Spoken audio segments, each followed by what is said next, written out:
Mau selesaikan ini? Iya. Terakhir.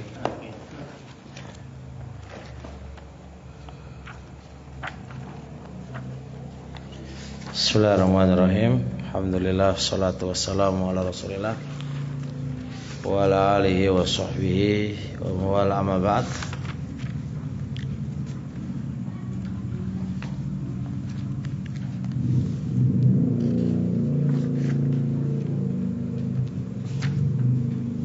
Saya mana sekarang?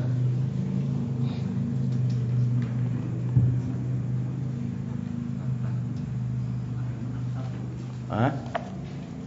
Apa itu pembahasannya?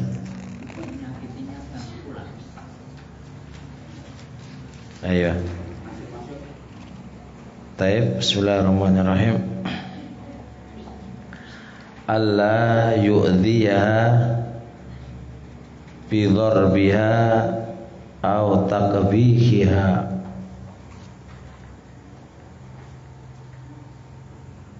Sini.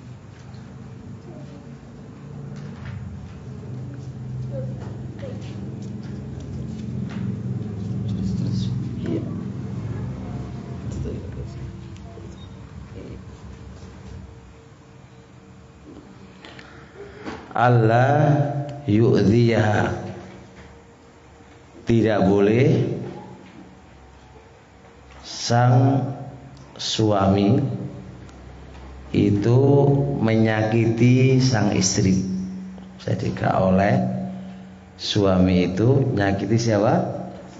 Istrinya. Gimana cara nyakitinya? Bidhor biha, dengan dipukul, ditendang, diantemin, iku ora oleh.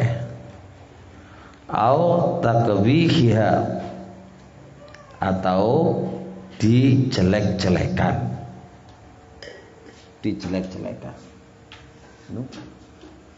Dijelek-jelekan, diomongi awakmu bodho, awakmu ireng, awakmu bento, awakmu goblok. Nah, iku ora oleh.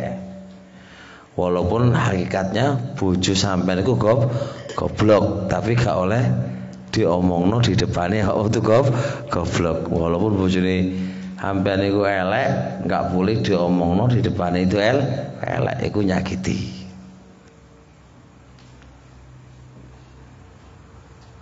Masya Allah.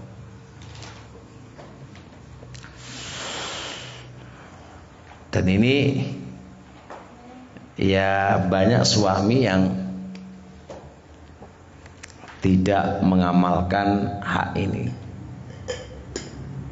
Walaupun dia ngaji, Pak, ngaji ini suwi, mondoke suwi, tapi apa? Kelakuane selalu nyakiti istri. Ya, ini memang watak, dan nggak boleh. Harusnya watak itu dikalahkan dengan ilmu.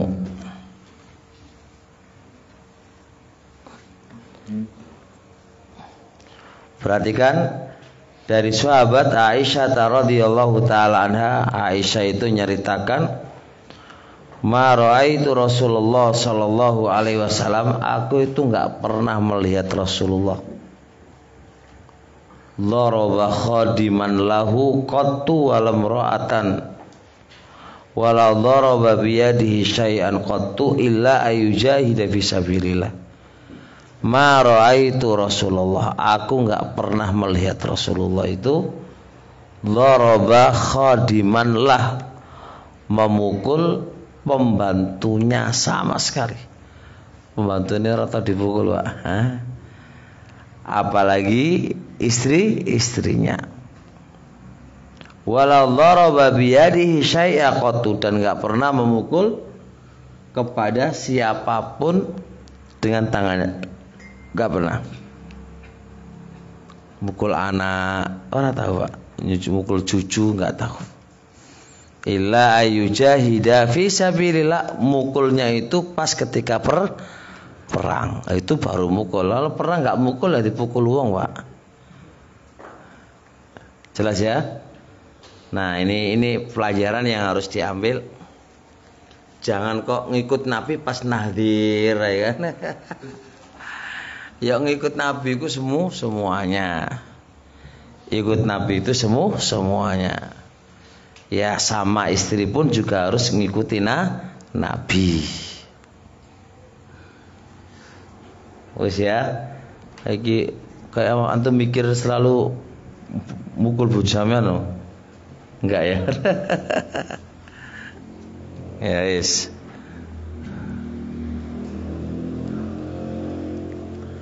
Nah, dari Imam Nawawi rahimahullahu taala di dalam hadis tadi sebenarnya mukul itu oleh Pak. Oleh mukul bojo, oleh mukul apa? Pembantu oleh kalau memang ada tuntutannya. Tapi Nabi meninggalkannya. Itu menunjukkan meninggalkan memukul itu lebih afdol, walaupun terkadang itu diperbolehkan. Mukul anak diperbolehkan kalau memang pendidikan. Mukul bojo suka ngeyel oleh Pak, dipukul Pak, tapi untuk pendidikan. Bukan mukulnya itu nyakiti, mematakan, bukan. Ini jari Nabi oleh memukul kok tak patah no kaki ini bojoku ngawur. Ora tepak oleh mukul tapi pendidikan. Itu pun jari Nawawi fatarkuhu afdol. Meninggalkannya itu lebih afdol. Jadi enggak perlu dipukul. Tapi kadang-kadang istriku karena dipukul wani wae ya. Dipendili itu malah nak ngelawan mendili. Dipukul tuh ngelawan apa? Dipukul itu kok jarno ganti maneh.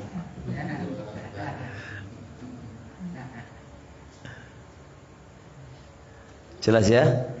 Jelas. Karena pernah baca ini ya? Sudah kan ini belum ya? Sudah ini. Iya. Yang ini kapan wajib berjima? Lah, sampean kok meneng wae. Wis iki. Kok balik mana ya?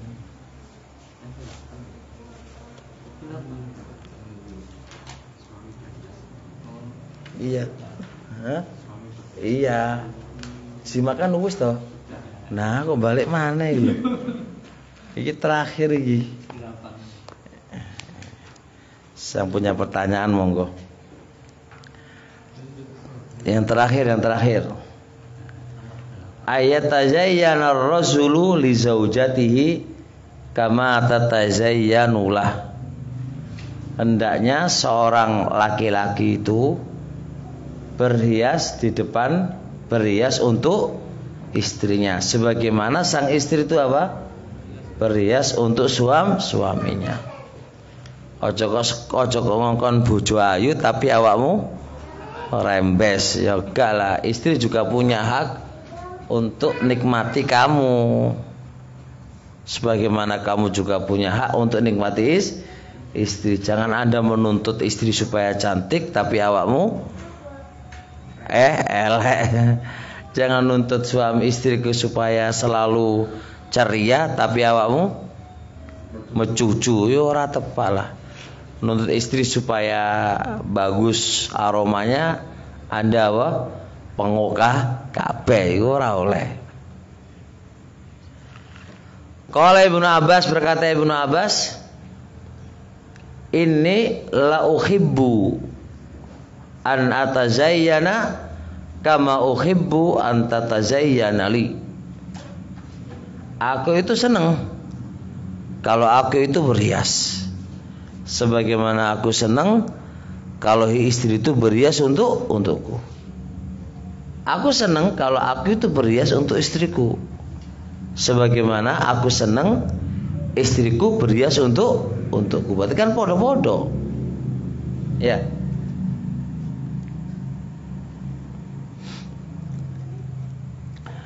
Allah Subhanahu juga berkata, walahunna mislul ladzi alaihinna bil ma'ruf. Walahunna bagi istri mislul ladzi alaihinna semisal apa yang telah menjadi kewajibannya.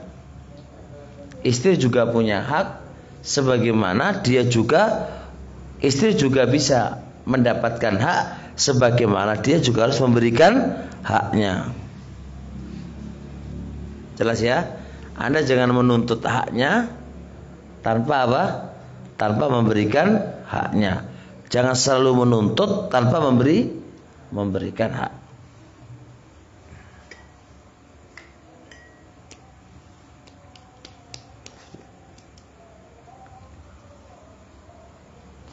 Ya. Katanya Imam Qurtubi rahimahullah, qala al-ulama amma zinatur rijali fa'ala tafawuti ahwalihim.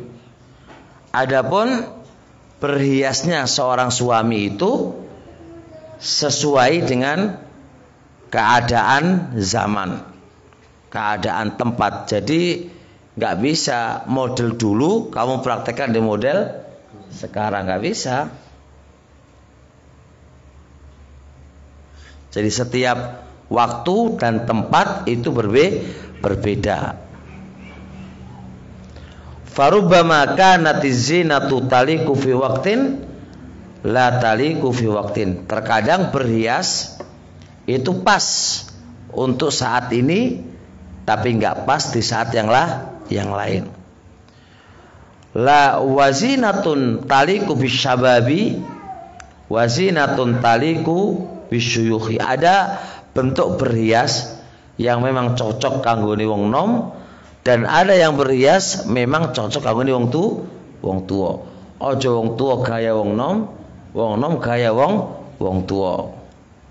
Paham enggak? Jelas? Itu berbeda-beda itu. Sama aja dengan istri juga ada model nom, model tua gitu ya. Wis tuwa bawangesane ngentur ya ora pas itu kan. Mbok bicarane pas lah sesuai dengan hasratnya suami. Jadi wong nom ya hiasi modele wong nom, wong tua ya modele wong tua. Itu masing-masing ada aturan mainnya sesuai dengan uruf yang ada.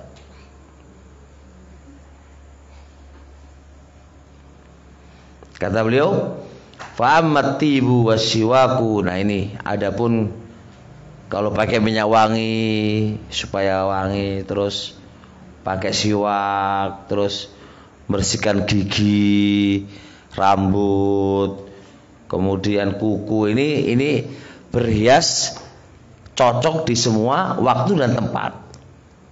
Ya semua waktu dan tempat itu pasti apa? Ya urusan gigi baunya nggak enak, kuku, terus pakai minyak wangi pak. Kalau mau ke istri ya kok pengak pengunguan. Nggak toko minyak langsung apa? Mlebu kamar main get aja ya ora pas. Masih bau apa? Bau ikan. Masih bau ikan.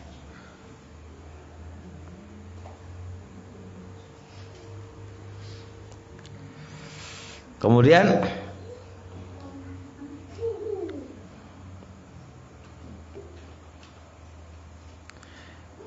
sampai Imam Qurtubi mengatakan ini, wa idza ra'a ar-rajulu min nafsi ajzan min iqamati haqqiha fi madja'iha akhadha min al-adwiyati allati turidu. Nah, kalau memang posisi suami itu melihat dirinya sudah nggak mampu memberikan haknya istri, jadi Zaidunnya itu nggak bisa berdiri gitu kan, anunya nggak bisa berdiri, maka hendaknya dia mengambil obat, beli obat yang bisa membuat dia berdiri sampai dia bisa melakukan untuk menjaga kehormatan istri. Jadi kalau suami itu ya nggak bisa berdirinya apa, kadang berdiri kadang enggak gitu kan, ya harus beli obat kayak obatnya teman kemarin apa? Mana teman ini? Nggak masuk ya. Nah, kasihkan Pak Andi aja obatnya itu. Ya itu. Itu wajib beli itu dia. Supaya apa tujuannya? Menjaga kehormatan istri. Nah kalau istri nggak dikasih kehormatan itu gimana? Jelas insya Allah. Kesimpulannya apa? Seorang istri, seorang suami harus berhias sebagaimana seorang istri berhias kepada dirinya. Terusnya, ayyuhsinallahna biha. Seorang suami harus berhusnudzon kepada istrinya.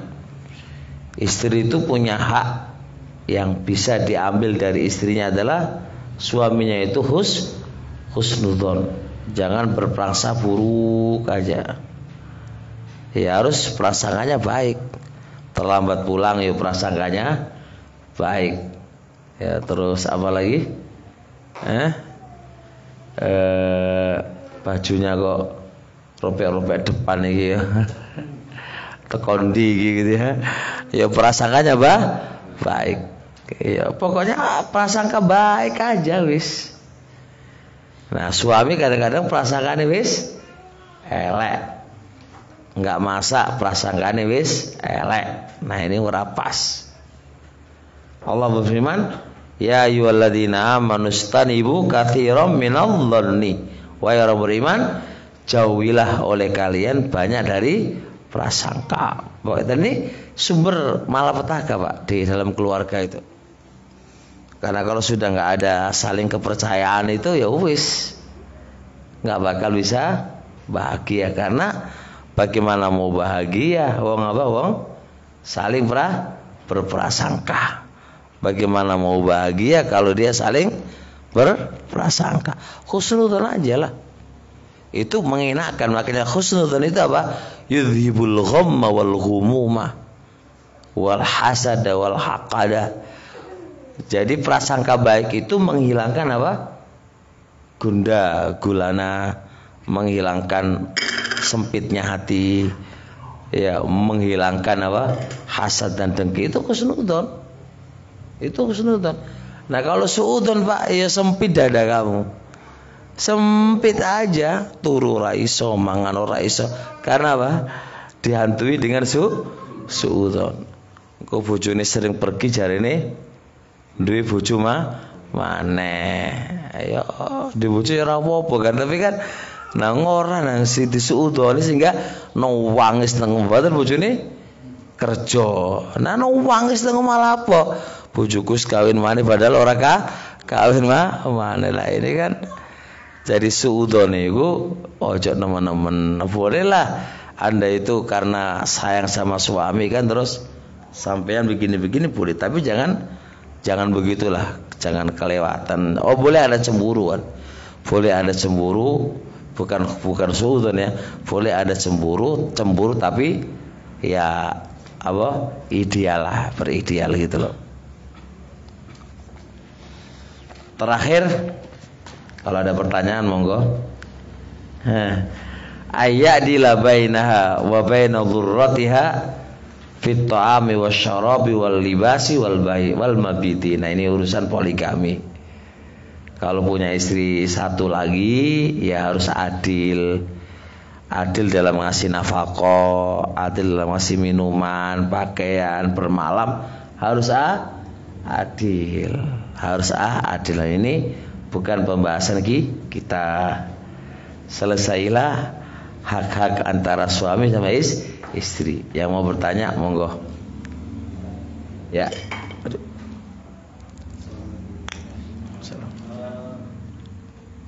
Di dalam masyarakat kita sering kita jumpai terjadi proses pernikahan dua kali. Si A dan si B. Ketika nikah siri dulu, kemudian kemudian ditawarin lagi ke KUA. KUA kan menikah lagi tadi. Iya. Ataupun sebaliknya menikah di pemerintah di KUA kemudian digaji lagi karena waktu menikah di KUA itu posisi hamil. Kemudian yang terjadi di masyarakat seperti itu. Bagaimana itu? Iya. Biar agak enak. Sebenarnya nikah dua kali. Pertanyaannya ada dua. Pertanyaan pertama adalah biasanya nikah siri, nikah sawah ya, kemudian di KUA dinikahkanlah lagi. Ya, pembahasannya begini. Jikalau dia meyakini tidak batalnya, tidak sahnya nikah yang telah sah, maka dia telah berbuat dosa. Wong sudah sah kok diyakini tidak sah, ya dia yang salah.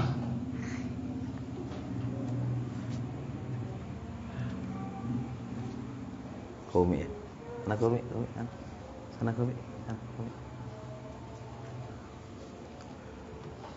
Tapi kalau dia nggak meyakini gitu, cuma Allah, cuma ya daripada rame gitu, disampaikan ke pihak KUA kan, daripada rame gitu kan, ya wis mau diapain lagi. Tapi kita nggak meyakini apa batalnya apa menikah yang pertama, cuma karena keadaan aja yang menuntut untuk itu. Makanya insya Allah nggak apa-apa selama dia meyakini apa yang sudah sah, diyakini tidak sah, ini lucu ya. Oh, di awal itu sudah sah kok awal diyakini tidak sah, ini nggak benar, jelas ya. Tapi kalau diyakininya bukan ada keyakinan apa-apa, cuma hanya ya gimana, butuh surat gitu aja kan. Kalau nggak gitu ya ya orang popor gitu jadi di negaranya, nggak ada masalah. Insya Allah. Ada pembahasan tentang ketika hamil, terus hamil duluan, terus nikah, biasanya setelah melahirkan dibilasin mana nikah mana. Membilas nikah lagi ini pertanyaan. Apa maksudnya bilas lagi? Kalau yang dia maksudkan nikah yang pertama itu batal, kok disuruh? Kalau batal kok disuruh? Jelas suruh bilas no kan? Oh batal. Jikalau dia meyakini itu batal, kenapa kok disuruh kumpul? Paham ya? Disuruh serumah lah nambah zina toh. Tapi kalau dia meyakini sah yang awal itu sah, cuma ini hati-hati gitu kan, katanya gitu kan. Ini cuma kehati-hatian. Nah, Anda meyakini sah kok ono hati-hati barang lu piye lah. Ini juga enggak pas. Karena hati-hati dengan Anda sudah meyakini sudah sah, hati-hati itu enggak semuanya tepat. Hati-hati nggak semuanya tepat, kecuali Anda meyakini yang pertama itu saya ragu. Kalau saya ragu yuk jangan nikah. Al yakin la yazulu bisyak. Karena jima atau jima ya itu asalnya itu haram, kecuali ada yakin yang menghalalkannya. Dan yakin yang menghalalkannya itu apa?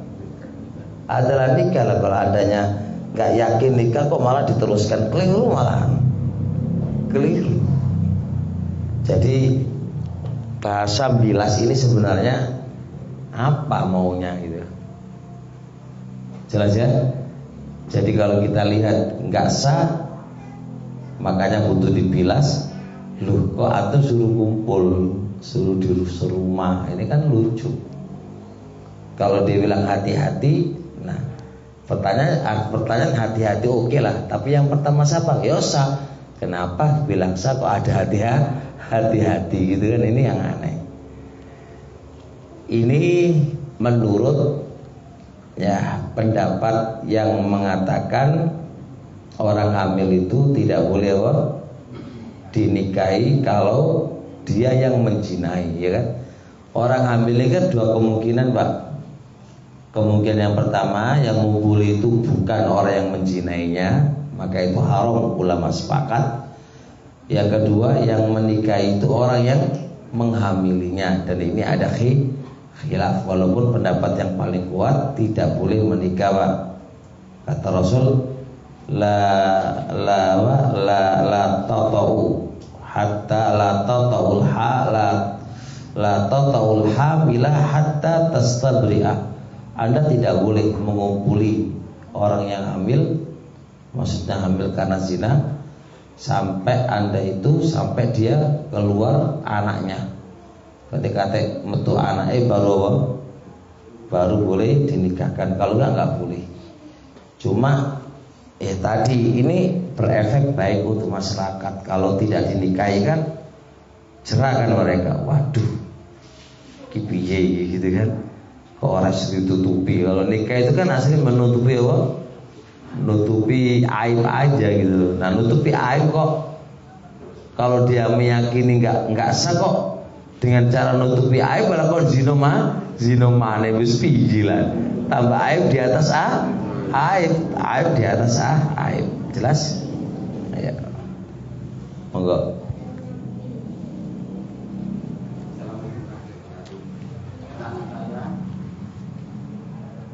Sampai batas manakah seorang itu boleh dicerai? Nah, pertanyaan yang kedua, kalau sepatutnya boleh dicerai tapi suaminya tidak menceraikan, apa hukumnya? Jadi ada dua pertanyaan. Sudah?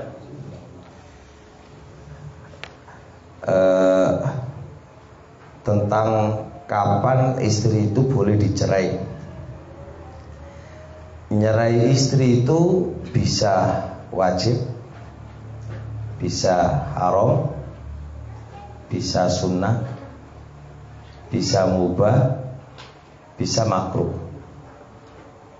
sesuai keadaan, kondisional ya. Kapan dihukumi wajib menceraikan istri? Kalau istri itu menjalankan perintah, menjalankan larangan-larangan Allah dan meninggalkan perintah-perintah Allah. Ini satu. Contoh, istri gak sholat, ini wajib diceraikan menurut mayoritas para ulama. Bojo tidak gelem pakai baju menutupi aurat, ini wajib dicerai. Menurut sebagian ulama wajib dicerai. Nah, kalau kita ini kan cerai-cerai ya repot ya. Ya paling gak dinasihatin sih lah. Kalau kata dinasihatin sih, kok saya gurung gelem pakaian syar'i, saya membuka aurat, mau diapain lagi? Apa alasan yang menjadikan wajib dicerai? Karena istri itu kan tanggung jawabnya siapa? Suami. Kalau sampai ngono terus piye keadaan suami? Tapi itu wajib Pak. Kapan haram istri itu dia dicerai? Ketika niatnya pengen memadharotkan istrinya, niat pengen menyakiti istri. Itu niatnya Pak. Awak tak cerai kapok, pengen dikapokno Pak. Ini gak oleh haram. Kenapa haram? Karena kita punya kaidah Allah wala ora oleh gitu. Kapan dihukumi sunnah menceraikan? Ya Kak, dia berbuat maksiat Pak, tapi ada harapan untuk bisa kembali. Ya maksiat, tapi ada harapan untuk bisa kembali. Tapi harapan ini kan berat Pak, maka dihukumi sunnah untuk diceraikan. Ceraikan. Kapan dihukumi makruh? Diceraikan. Ya kalau istri itu masih amalannya bagus, ini bagus, terus punya masalah dikit lah, kekurangan dikit, yang dikit itu tidak mendasar, dicerai, itu makruh. Itu makruh. Terus kapan dihukumi mubah menceraikan istri? Mubah dihukumi menceraikan istri itu memang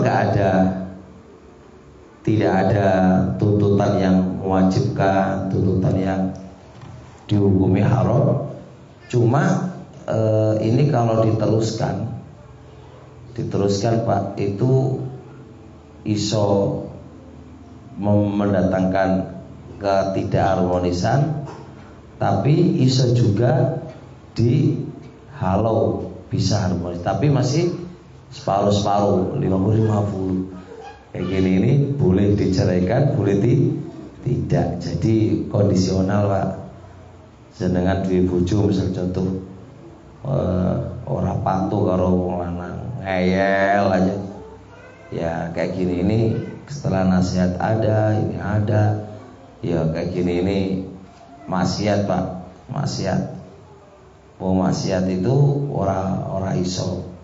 Kayak gini ini ya harus diceraikan dan ganti yang baru.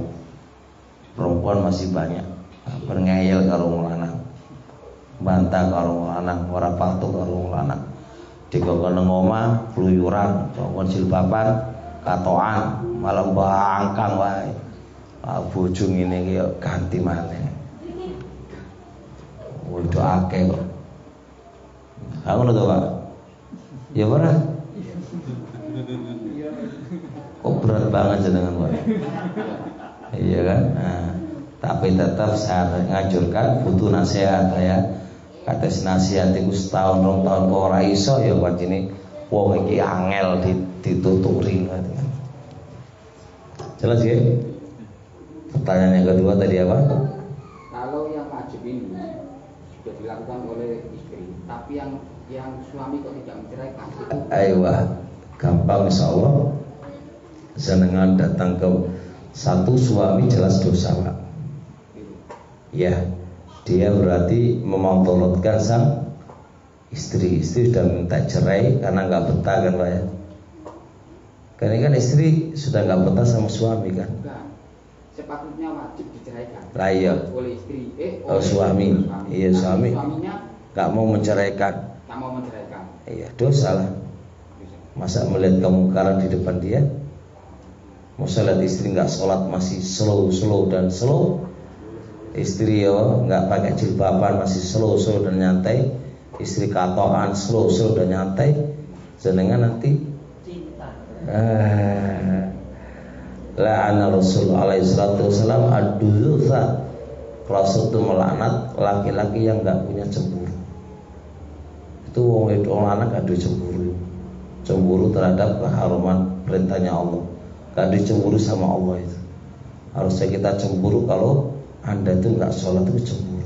Apalagi pendapat yang mengatakan nggak satu hukumnya kafir. Paham Pak? Ayo.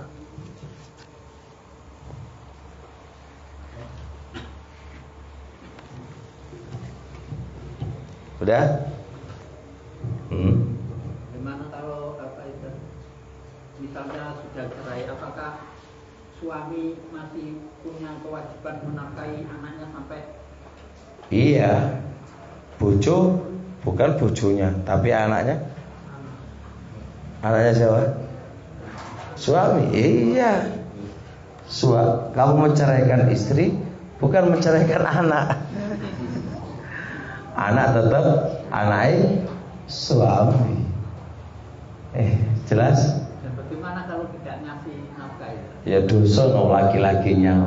Kewajiban wong lanang gak ngasih nafkah kulo sepiki. Itu kewajiban wong lanang. Nah kewajiban wong lanang kalau tidak ditepati berarti dosa. Itu butuh diruqyah iku wong lanang ngono. Anak-anak ide keluarga keimangan gue. Malah bapaknya angkat ngrawati kan ya.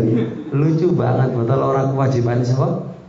Bapak angkat tuh punya kewajiban ngerawati bojone, orang ngerawati anakmu. Tapi masya Allah ya. Tapi kalau memang begitu keadaannya, terus sang istri janda ini ketika ada yang melamar Pak Andi misal contoh, terus dia mensyaratkan awakmu kate nikahi aku berarti gelem ngerawati anakku. Terus Pak Andi mau iya, ya harus ditepati. Al muslimuna ala syurutin, nggak boleh ngomong ini. Aku tuh bapaknya kok ngapain? Yo. Lah kalau sama ngomong itu terus sering terjadi ini Pak. Padahal sang ibu sudah mensyaratkan di awal, kalau sampean nggak gelem ngerawati anakku, ya ojo nikahi aku. Aku adalah anakku adalah aku. Nah, ini sering terjadi problematika keluarga karena ya tadi suami tidak komitmen di dalam merawati istri wanita ya janda. Janda itu anggitmu enak ngono. Anggitmu enak ngono, ora enak janda. Ya sing laku ora laku yo. Karepmu pengin enak ngono ya. Ternyata dapat lebih kejam lagi. Jadi ojo kok main wani karo lanang.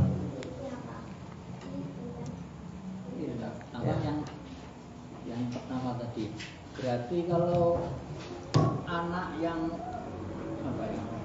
anak hasil zina terus orang tuanya menikah itu nggak dapat waris itu. Pendapat yang benar dapat. Pendapat yang benar selama itu air maninya dia. Pendapat yang benar dia dapat waris. Dan anaknya dinisbahkan kepada orang tuanya. Orang tuanya boleh jadi wali. Itu pendapat yang benar. Alasannya begini, walaupun yang antum tahu kan gak oleh lah. Ya boleh? Iya, itu pendapat mayoritas ulama. Tapi pendapat yang kedua ini pendapat yang paling kuat. Apa alasannya? Bagi yang mengatakan nggak boleh jadi wali, nggak boleh, bukan dinisbahkan kepada anaknya, mereka beralasan dengan sebuah hadis. Tapi hadis ini masih global. Apa katanya Nabi? Al-ahru, kecelakaan bagi suami, wal waladu lil firash, anak itu untuk ibunya.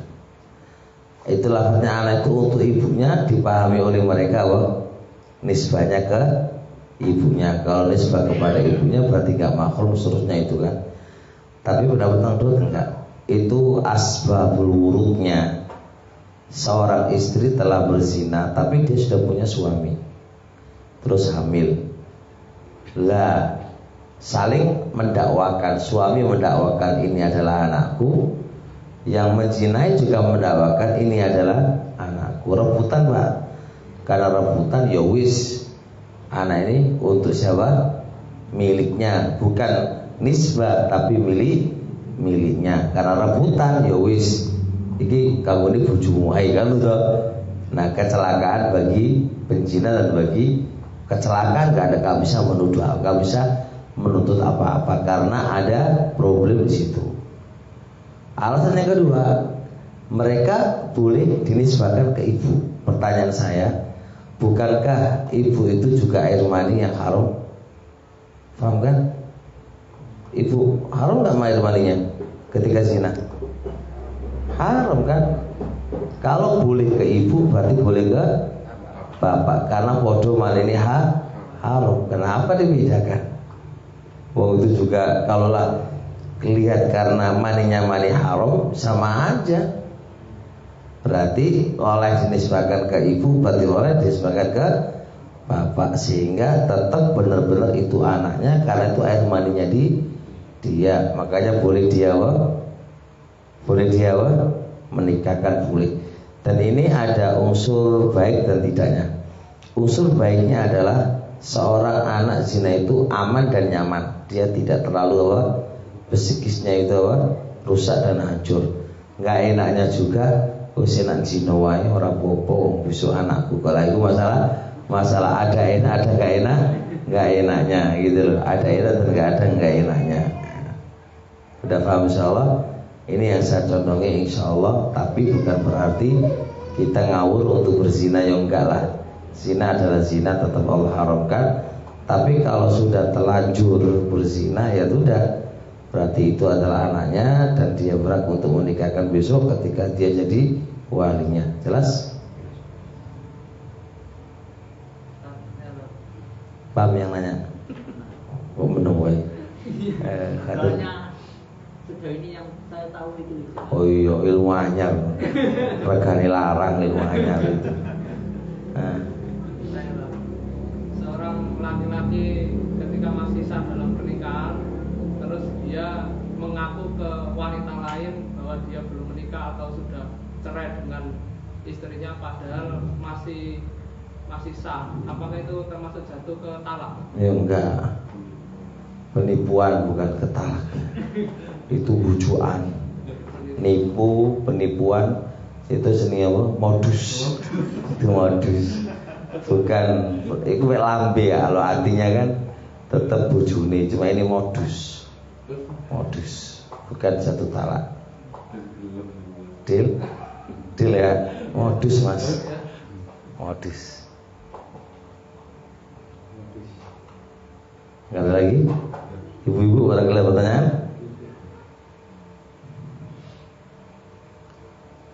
Hampir 1 jam juga ya ngaji nyantai. Ada lagi katanya? Ibu-ibu ya? Itu batasnya apa, seorang suami ya meninggalkan istrinya, terus tidak ada kabar, tidak ada nafkah, itu apa? 3 bulan di surat pernikahan kita. Surat pernikahan kita itu pakai ada syarat mu'alaq. Kalau aku ditinggalkan selama 3 bulan maka itu apa? Cerai, itu mu'alaq. Makanya kalau sudah sama tanda tangani itu berarti ada oke kan, hati-hati itu. Kalau saya nggak usah tanda tangani itu. Bayar 10.000. Iya. Nggak usah tanda tangani. Khawatir nanti terjadi masalah. Walaupun para ulama mengatakan batas lamanya berapa suami bisa meninggalkan istri. Ada mengatakan 3 bulan, ada mengatakan 6 bulan, ada mengatakan 100 setahun. Tapi yang paling benar itu kembalinya kepada sang istri, karena itu hanya istri.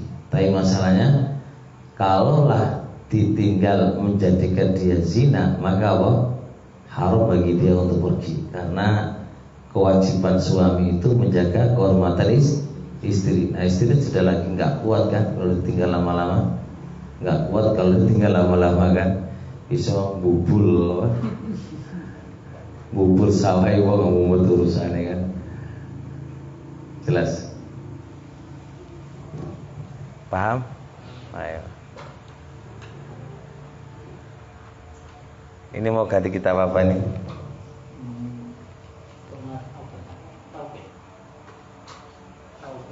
Tauhid. Yang lain aja ngajar tauhid. Iya. Yang lain aja. Nanti disampaikan ke anak ya. Kemarin itu kalau nggak tauhid sama besar. Temanya yang anu aja, keluarga aja. Kalau keluarga. Iya. Kalau tadi kita pikir lah. Iya nanti. Iya. Tauhidnya sampai mana tuh?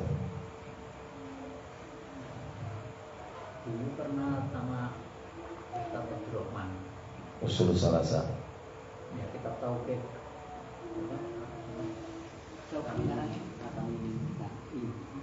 Oh tauhid. Oh, belum ada yang cerita tauhid. Kalau di sini belum. Oh ya sudah, kalau belum ada ya nanti dibahas. Kita tahu itu rampung. Tapi dulu sebagian kecil kita lah yang ikut. Ya wis, gini aja, saya punya kitab bahasa Arab soal jawab di dalam bab masalah tauhid. Soal nanti ada jawabannya, soal ada jawabannya, soal ada jawabannya. Ini berputar di kitab tauhid. Jadi isinya di kitab tauhid itu, tapi ada soal pertanyaan. Karena orang belajar kitab tauhid belum mesti bisa menjawab pertanyaan. Makanya ada pertanyaan kan langsung fokus. Ini ilmunya ini. Ya, kita sampai di sini insyaallah. Tapi bahasa Arab belum ada bahasa Indonesianya. Ya nanti dicatat aja, diharokati terus dicatat. Kita ngaji kita santai, berarti harus dibaca. 5 pertanyaan, ngerti, paham, bagus. Iya, hah? Urut. Enggak, maksudnya harinya enggak tertunda. Nggak tahu dari panitianya, cuma ngikut aja. Kalau ini butuhnya pertanyaan ini. Berbeda putus lali. Mau cari panitia aku mau nggak ngaji orang no masalah. Banyak yang ngantri. Ya udah jelas. Ya di sini insyaallah subhanallahi wa bihamdik. Asyhadu an la ilaha illa anta astaghfiruka wa atubu ilaik. Assalamualaikum warahmatullahi wabarakatuh.